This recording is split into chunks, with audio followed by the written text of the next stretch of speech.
So I went to this car dealership, and so it's a little background.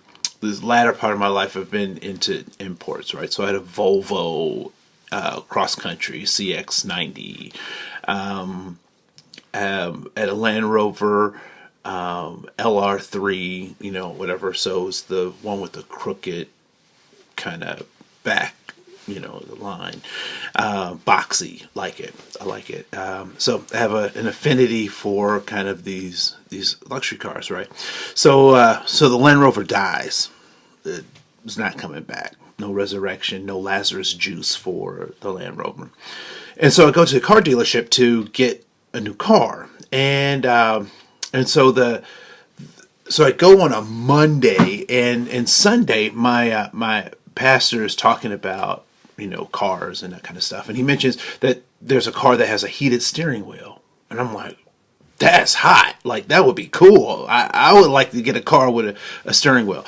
All the cars that I've purchased I've paid cash for, and I hadn't had a new car in a long time, and but I wanted leather heated seats because that's what I had in the Volvo and in the Land Rover. So and they had push button starts on newer cars that push button starts. All my cars have always had keys, right? So I go to the dealership, and the dealer says, what are you looking for in a car? And I'm like, I want a heated steering wheel.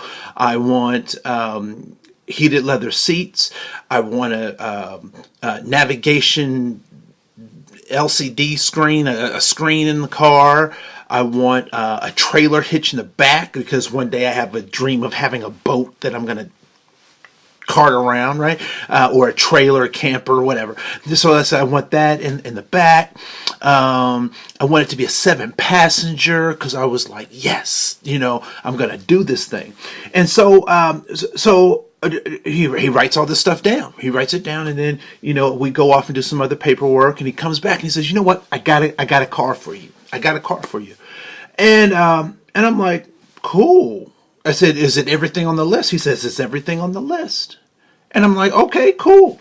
So he brings this car up, and as he's driving the car up, I'm like, what?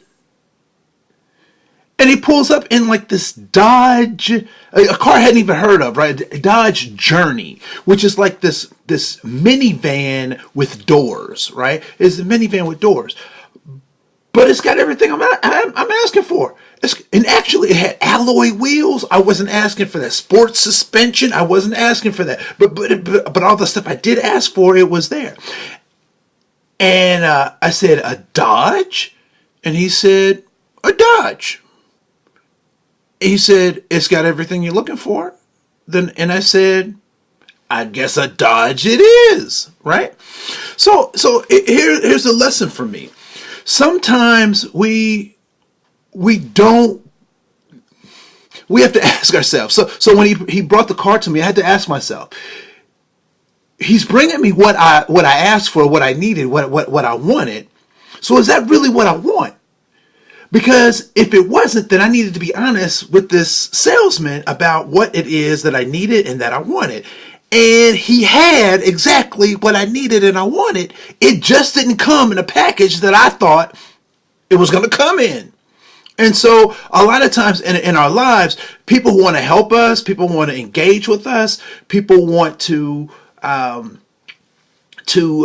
advance our cause, but because it doesn't look like how we think it should look, we pass it by.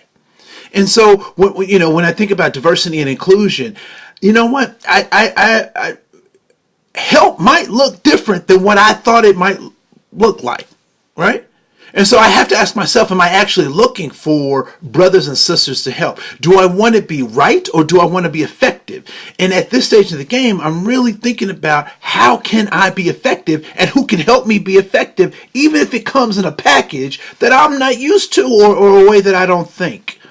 And so I'd encourage you to be goal-oriented, to be goal-focused, and be open to the possibilities that the things that you think you need might not necessarily come in the packages that you want them to come in. This is Andre Koen. I want to say thank you so much for your time, and we look forward to another conversation. Peace. Out. 2000. I'm out of here.